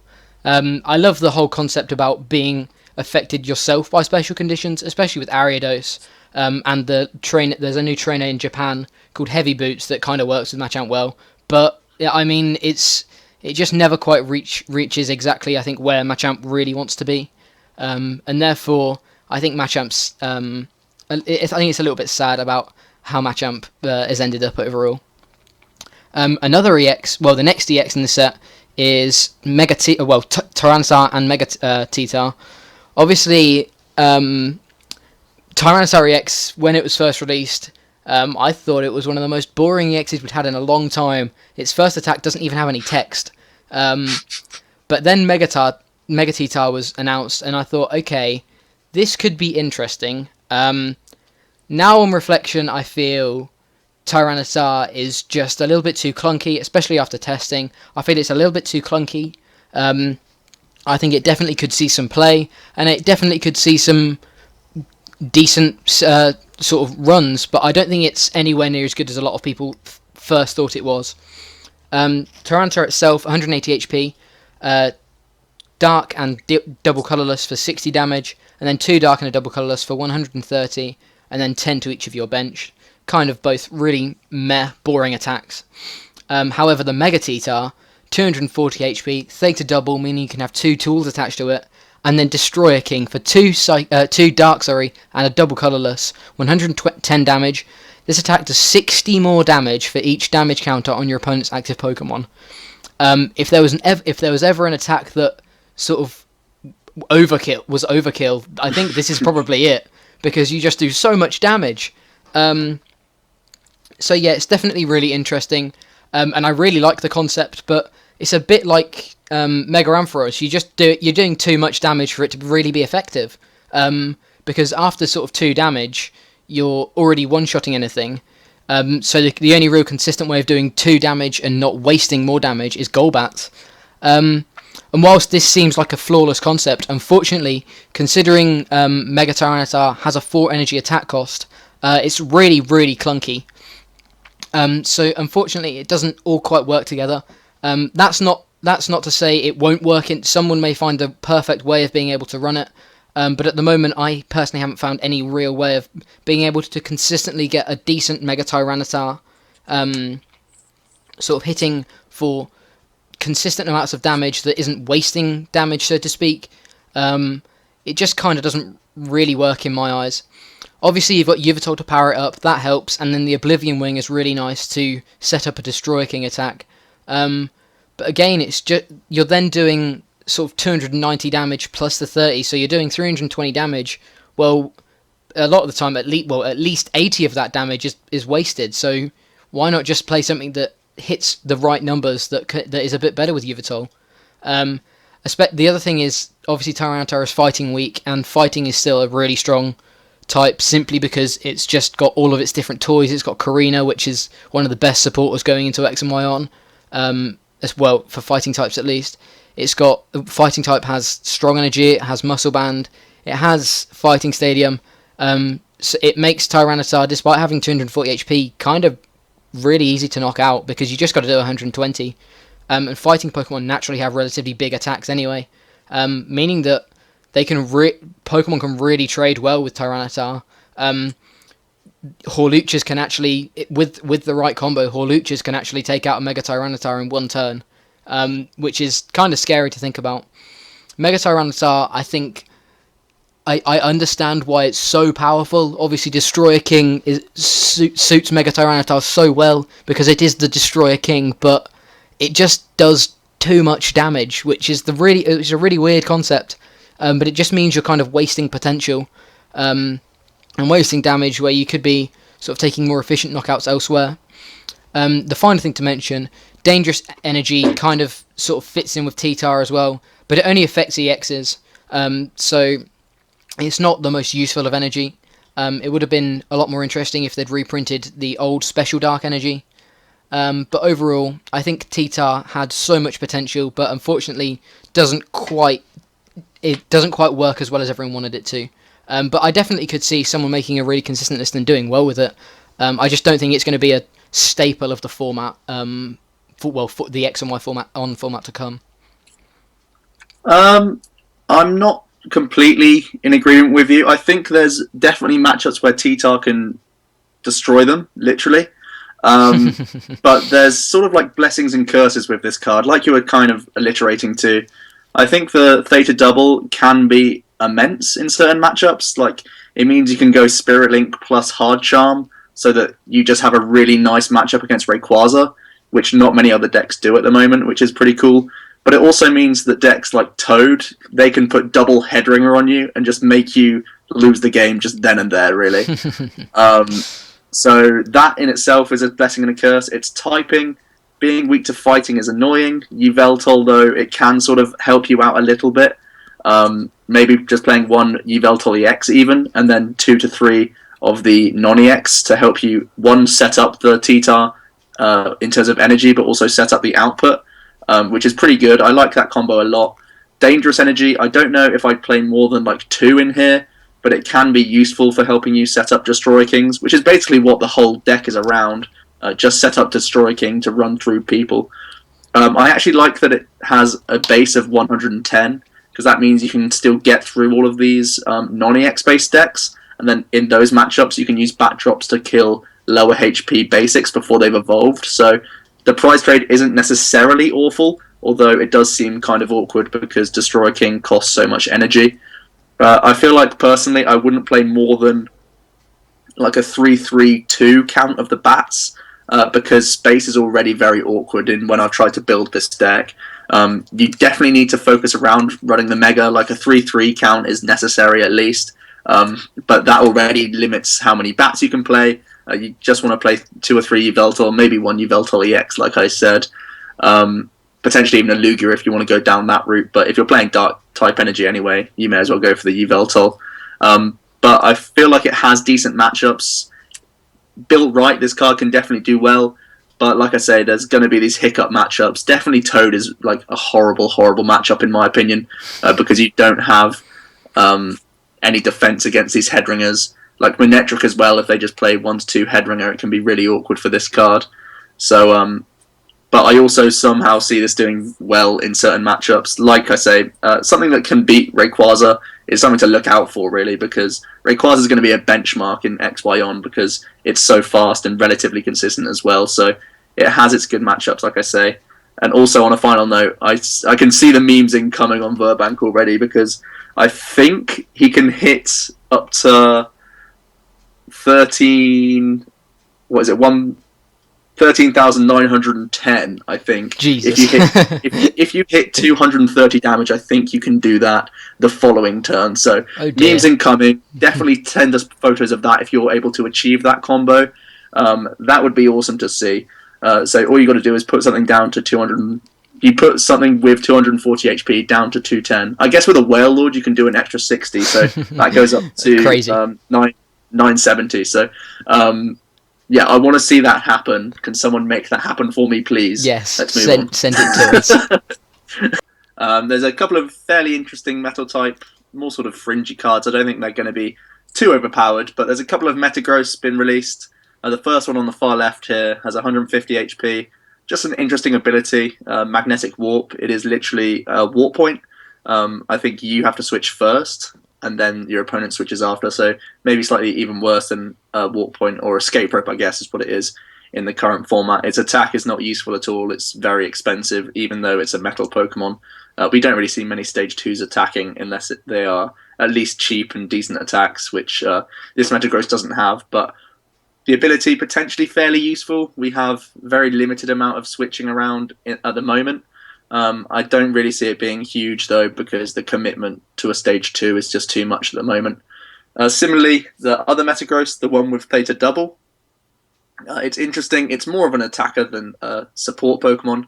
150 HP is kind of cool. With the Theta Double, you can put 2 Hard Charms on to make it quite tanky.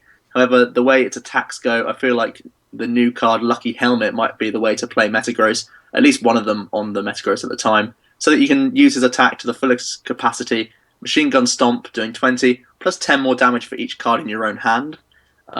Lucky Helmet, when you get damaged, you're allowed to draw 2 cards. So I guess the idea is, with 2 Lucky Helmets on, you're drawing 4 just for getting hit in the face, really. So you're rarely ever going to go below like a 7-card hand, I guess, ideally. So Machine Gun Stomp is at least getting 2 hits for double colorless. However, bear in mind, it's a Stage 2, so that's already getting rid of a lot of cards from hand. It's a double colorless energy as well that has to get dropped just so that you can use the attack in the first place. Even playing the Lucky Helmets is a -1 before you actually get the cards back. So Machine Gun Stomp doesn't sound that very helpful, really. Although I feel like if your opponent can't hit 150, you can sometimes get good output on that first attack with 2 Lucky Helmets on board. His second attack, Guard Press, does 80, and during the next turn, the attack is any damage done to us is reduced by 20. So again, like we saw with the Entei, it has reduction effect, and you can have double hard charm. So potentially quite tanky with that HP, but it's a very expensive attack cost, and the output's still not fantastic. So overall, we should really be skipping past it. But it does have some awesome artwork, at least, and some interesting concepts really there. The last one we'll talk about is Registeel, 120 HP. Basic is quite nice. I feel like this could be a one-of in some metal decks because he has 2 utility attacks, really. Ironhead for a metal and colorless does 30. Flip until you get tails, 30 more times number of heads. Not too fantastic. However, Forbidden Iron Hammer, which, again, they've gone quite weird with the attack names of this set. I don't know if it's just lazy translations or whatever, but I feel like, personally, there's not the best ones we've ever seen. However, the attack itself is good, despite the name. It does 70 damage, and if your opponent's active is an EX, you get to discard an energy attached to that Pokemon. So it could be a good little hater against decks like maybe even the new Giratina and the Rayquaza. They don't appreciate losing special energy. So that attack, pretty utility card. With a Muscle Band, you're getting 2 hits anyway and forcing them to recommit energy to an EX that's probably going to die the following turn. So I think Registeel is probably the one that might see some play out of the 3 that we're demonstrating, but not too much support for metals overall. Have you got any extra thoughts on these, Jack? Yeah, I mean, there's nothing overwhelming, nothing underwhelming. They're just sort of 3 utility EXs. I can definitely see the Registeel being splashable in metal decks, especially as we're losing Cobalion and Cobalion EX. Metal decks usually round one or the at least one copy of one or the other, so maybe you could just throw a Registeel in for that.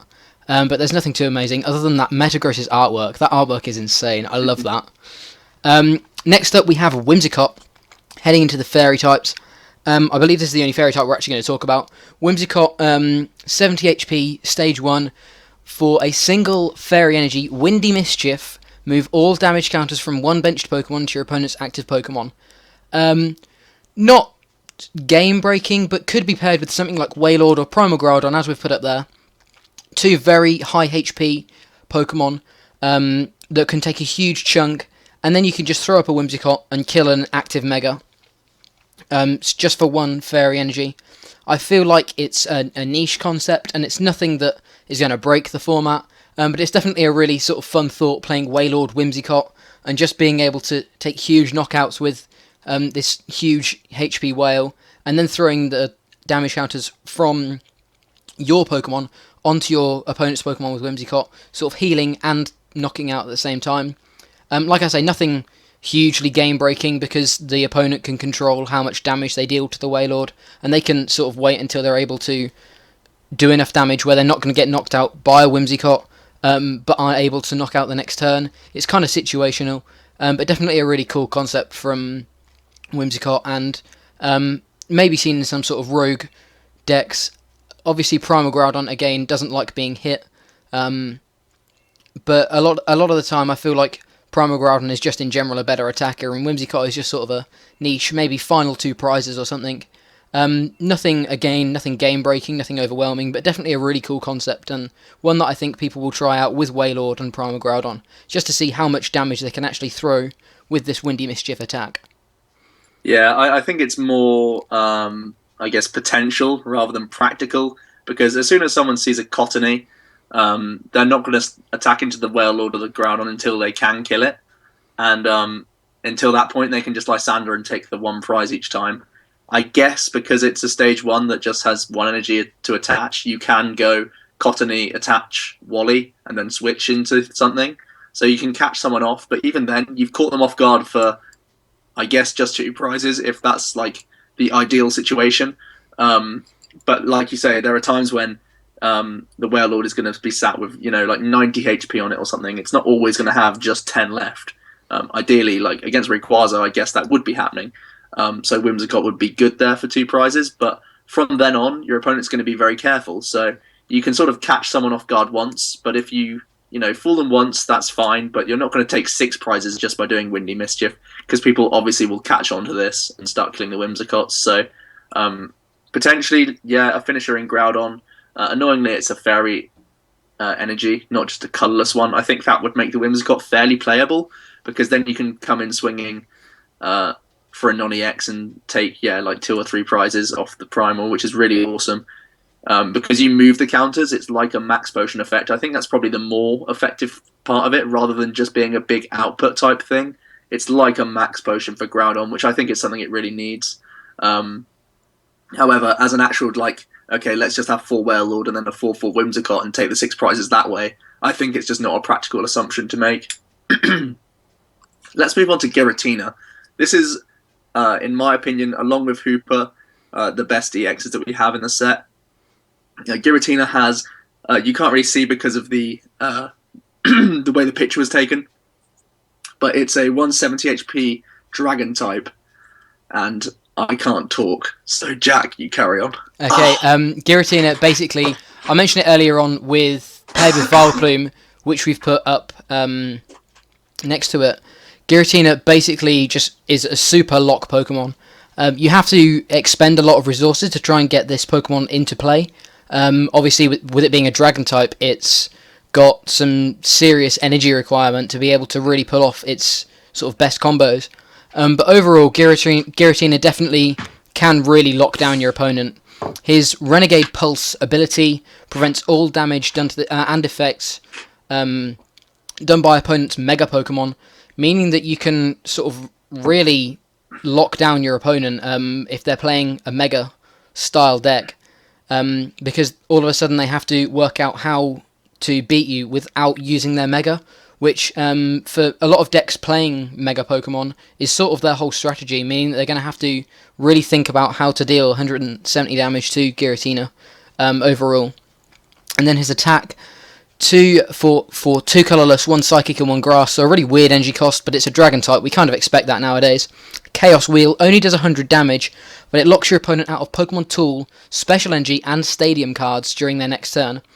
This means it's kind of like a Ninetales Barrier Shrine, locking your opponent from playing any stadiums. They can't play anything to boost their side with Pokemon Tools, or anything like Headringer to stop you from attacking next turn. And then Special Energy. Special Energy is everywhere at the moment. Like DCE is pretty much so staple in a lot of decks. And is just like really useful for being able to power up things really quickly. And then things like Strong Energy, just useful energy that all of a sudden your opponent can't play and they have to rely on using only basic energy. This can be really annoying, and despite only doing 100 damage, more often than not only getting a 1-shot, only getting a 2-shot, sometimes even a 3-shot if you don't have the right sort of board setup. That doesn't really matter in Giratina's case because it locks down your opponent so much, sometimes they can't even really respond whatsoever. The 3 retreat is kind of annoying, but we compare it with things like Hydreigon. A couple of Hydreigons will grant this guy 3 retreat. You may or may not want to try it like that. There's lots of different ways you can try it. There's obviously the Latios that can attack turn 1. This is really cool. Then there's Mega Rayquaza, which can sort of work with Giratina. I believe in Japanese Nationals just a few weeks ago, there was sort of a Rayquaza Giratina Dragon Box deck that did really well. I think it came top 3, which was really, really interesting to see, which was paired up there with Reshirams, letting you attach Fire Energy to your Dragon Pokemon while Reshiram is in the active once per turn. So it definitely means Giratina can get set up very quickly. You can actually set up Giratina in a turn with the right combos. You can get your double dragon on. Then, because of free retreat with Hydreigons, you can retreat into another you can use Turbo Blaze on one Reshiram, retreat into another one, and then all you need is one switching card, and you actually have a Chaos Wheel turn 1, which is definitely really crippling for the opponent, especially as they then have a lot of different things that they can't use anymore. As we previously mentioned right at the start of the video, Vileplume can be paired with Giratina, and is sort of the one that everyone's giving a go first. Obviously, like a super lock deck, really locking your opponent out of doing a lot. which is a really cool concept, but I think the whole deck is really clunky, and it's really difficult to get consistent Giratinas as well as consistent Vileplumes without having your own items to sort of be able to do this. There may be a list waiting, there may be a card in the next set that will be the exact card that the deck needs, but at the moment I feel it's a little bit too clunky to be super good, but it's definitely a really interesting concept. And I'm not that doesn't mean at all that it's not going to see any play, because when the deck works, it is, like I say, like a super lock deck, and you really can't do much against it. And it'll definitely happen. I just don't feel personally it's consistent enough for me to really want to play it at the moment. And then finally we have the Nurture and Heal Sceptile, the second time he's been featured in the video. Nurture and Heal, again, another way you can set up your Giratina technically in a turn with Giant Plant Forest. It's a little bit more complicated than with Reshiram, despite Reshiram needing more Pokemon. It's a little bit more complicated and a little bit more difficult to do with Sceptile. But obviously, with the Nurture and Heal, you have the bonus of healing up your Giratina every time you attach an energy. So if your Giratina is taking a hit, you can then heal him back up every time you attach an energy, and sort of make your opponent really work for just knocking out one EX, especially when they're locked out of a lot of different cards. I know Giratina is probably one of my favourite EXs in the set. It's definitely one I'm going to try in various different ways, and I think it's really going to shake up the format overall because of just how locky it is. I think it's absolutely excellent as a card. The ability, it's like we've said earlier, the Beautifly is like the only thing that can safeguard effectively. But a lot of Megas get a lot of improvement from Hooper, and just in general, we're getting new ones with Tyranitar and Sceptile, which are fairly playable as we've discussed.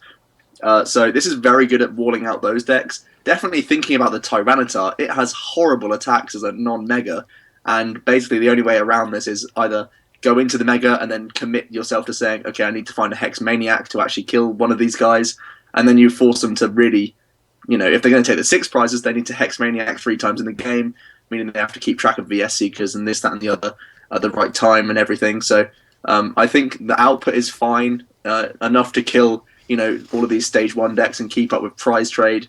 Definitely stuff like Vespiquen that really rely on double colorless energy. I think although you might go down 2-1 in terms of prize trades early on, you can come back into that game by locking them out of things like double colorless energy.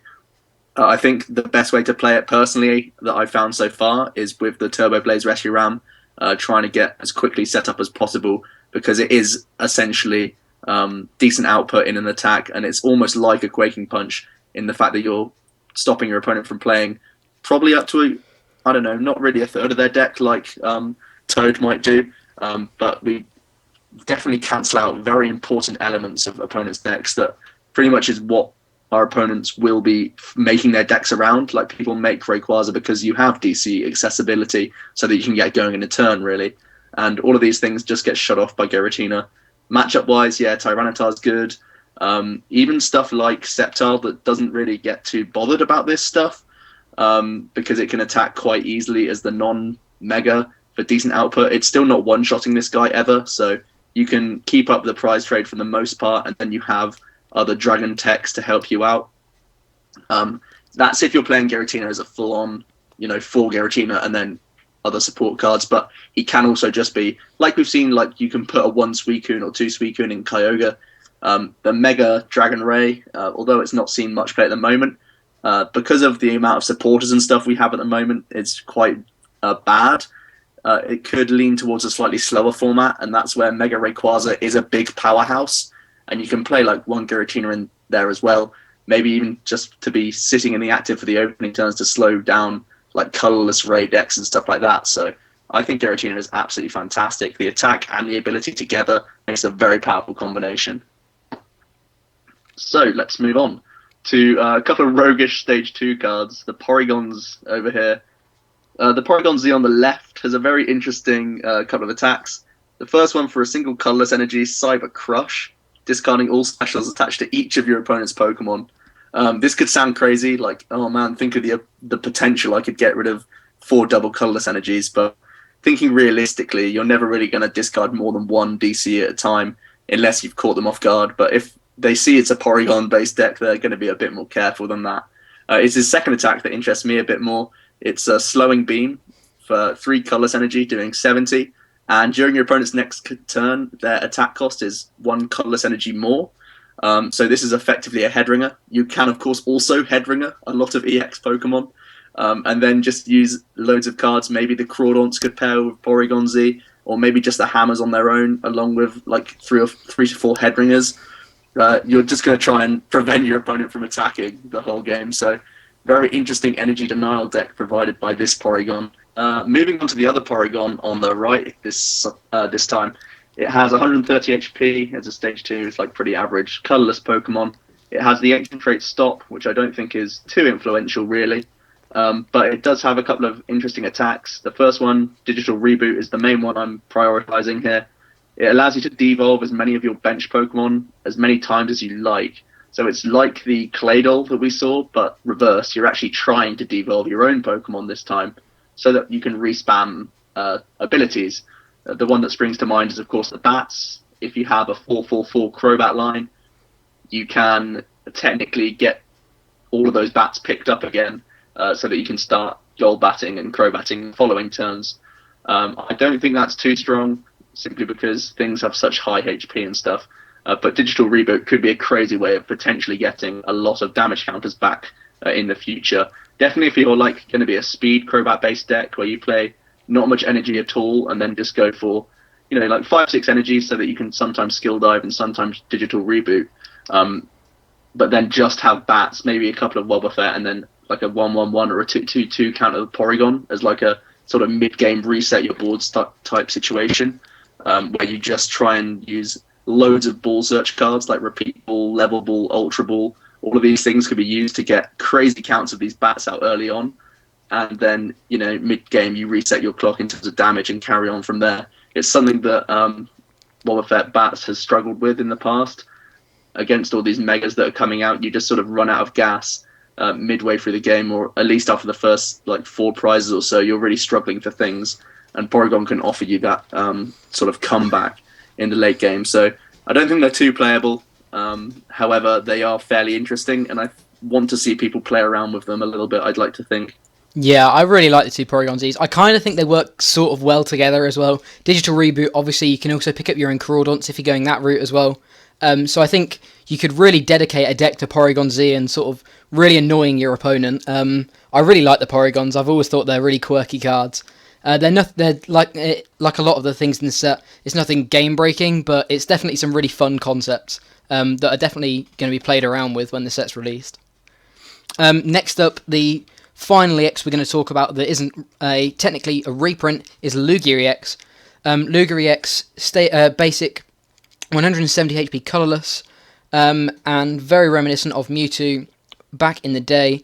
Aero Ball for a DCE, doing 20 times the amount of energy attached to both your Pokemon and your opponent's Pokemon. Your active and your opponent's active. We've seen this in Mewtwo when it was released about 3 years ago, and it's still here. Obviously, the attack's really strong. It's not as strong as different as some other attacks, but I think anything with energy acceleration is definitely going to at least consider running Lugia anyway. And then Deep Hurricane for 4 colourless energy. You have 80 damage, and then if there's a stadium in play, you do another 70, so 150 damage, and then you discard the stadium. That's really interesting, especially as it can get around things like Ninetales and stuff.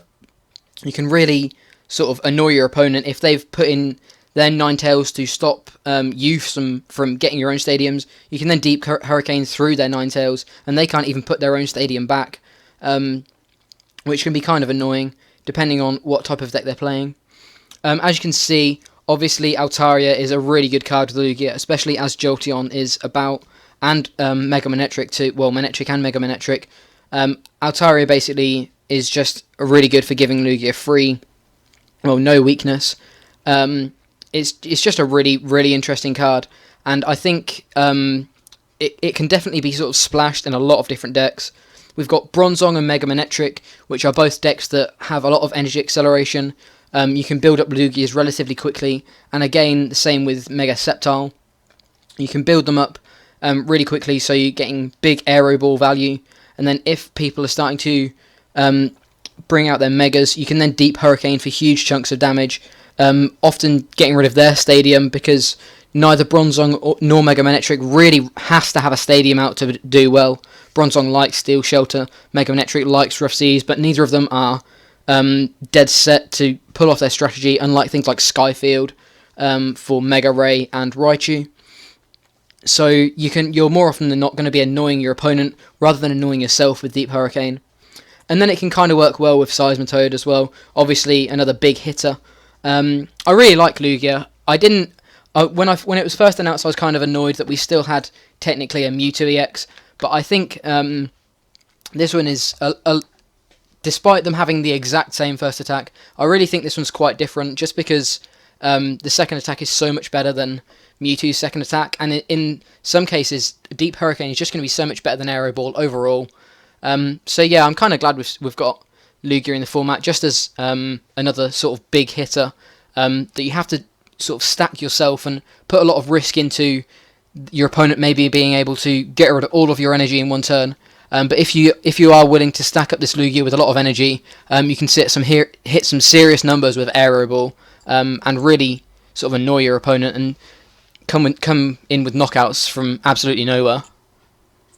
Yeah, I also think Lugia is excellent. I think his typing is far superior to what Mewtwo's was. It means that if we want to go down the route of having 3 to 4 Lugia as a main attacker type situation, we can sort of cover ourselves by playing the Altaria. If we want him to be more boxy based, having the resistance to fighting is really big as well. It makes him a perfect partner for Mega Manectric, I feel. It gives you a good fighting chance against things, against these fighting decks, I should say. So, yeah, Aero Ball, fantastic. Like you say, unlike the Mewtwo that we saw, it actually has a very relevant second attack. So if they're not dealing with this Lugia early on, it can just go Super Saiyan mode, and then you start hitting 170 anyway, even if they're not committing energy to the board, because with a Muscle Band you're getting one hits on a lot of Megas, a lot of regular EXs anyway. So yeah, and like I say, also good with the Seismitoad as well. Toad sort of needs a partner now that we don't have Laser Bank, something to do that extra output, and Lugia could fill that role as well. I mean, he does sort of suck up DCEs that Toad likes to play anyway, but I guess if you're still playing it, maybe taking in one Lugia for stuff like Groudon matchups, it could be very helpful. And also for the Metal decks, because of Level Ball, it's actually really easy to get Bronzongs out.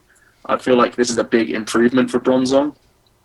It's like playing Eels Evolved now, where you can actually get 2 to 3 Bronzongs up in turn 2, so that you can get these crazy attacks off. And I feel like Lugia definitely warrants himself at least one spot in those decks, because his output is similar to a Dialga. It has different weaknesses, which is very helpful because Flareon's a thing, and it has a useful first attack, which Dialga can't really do on turn 1 or 2 too consistently. So I think Lugia will find its place as like a one-of in a lot of decks, and could even see himself as the front man in a certain deck if you give him the right support, such as Altaria, which I think is pretty necessary. So let's move on to the reprints of the set. This is the final Pokemon we're going to talk about. Because we've been discussing for so long, I think we're going to have to cut the trainers off short and then go on to part 2 for those. We have referenced them a bit, so if you've already seen the scans, which I'm sure most of you have, it shouldn't be too much of a problem anyway, but definitely stay around for part 2. We're just going to finish off now with the 2 of the Primals and the Mega Rayquaza EX. They got reprints. They are all like semi-reprints, I guess. They're nice and gold, as you can see. Amazing to pull, I'm sure. I believe Jack's already pulled one, which is good for him, I guess. He got the Ray. Lucky kid. But they are, they have the same attacks. However, they all have different ancient traits to the ones that we've previously seen on them. They all have the same ancient trait here, and it is, I can't read what it says. It's Max, right? It's Theta Max. Theta Max, That's what it's called. Yeah. And it's when you Mega Evolve, you heal all damage counters from your previous form.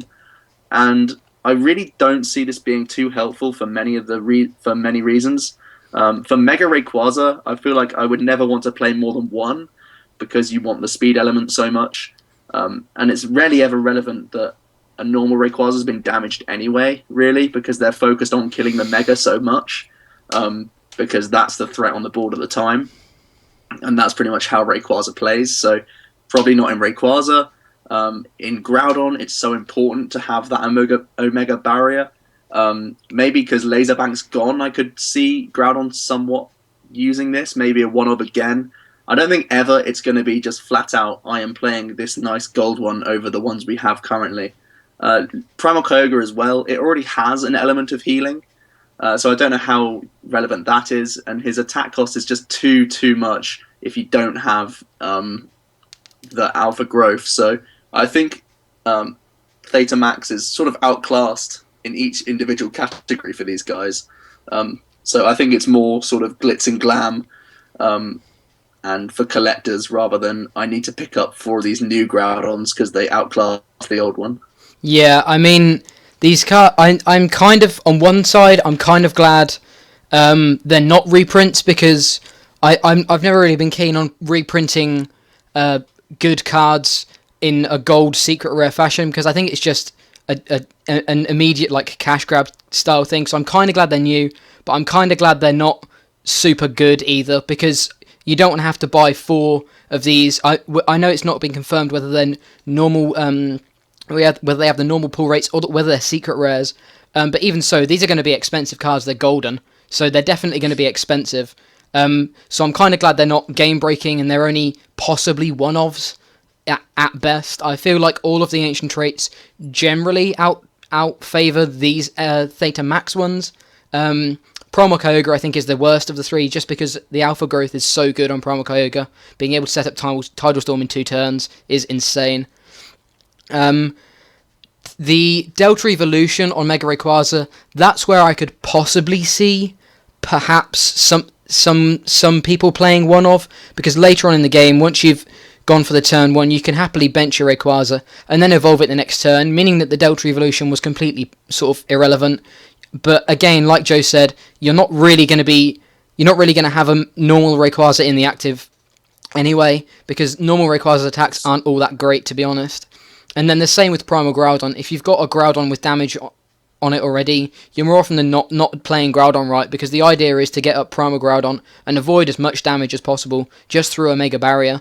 So you shouldn't ever really have to use Theta Max in general, I don't think. They're nice cards, they're pretty cards, but I'm kind of glad they're not super playable and super sort of overpowered, because I think it really would make sort of a sour secret rare style for the set, because I really like this set overall, and I think these 3, whilst being okay cards and really nice cards, I'm very glad they're not staples at all, because they are outclassed by their initial prints. But yeah, like Joe said, I think we're going to wrap it up here just for the Pokemon, just because we don't really want to have like a 2-hour video. I'm also going to try and timestamp all of the different cards in the description. It's going to take me a while, but I know a lot of people don't have the time to just sit through and watch, so I'm going to try and timestamp as much as I can. Hopefully the trainer video should be a little bit shorter, there's less cards to talk about, and there's some kind of irrelevant ones, but overall I think we're going to try and get through as many of those as quickly as possible. So I'll leave a link to that in the description as well, and then I would imagine at some point we're going to do sort of a top 10 of the set as well. So make sure you stay tuned to the channel. We have a lot of Ancient Origins stuff coming out. There's loads of new deck ideas that we both want to try, both want to share with you. So make sure you stick around. Thank you very much for watching. I've been Jack with Joe from Omnipoke, and we hope to see you in the trainer half of our Ancient Origins set review.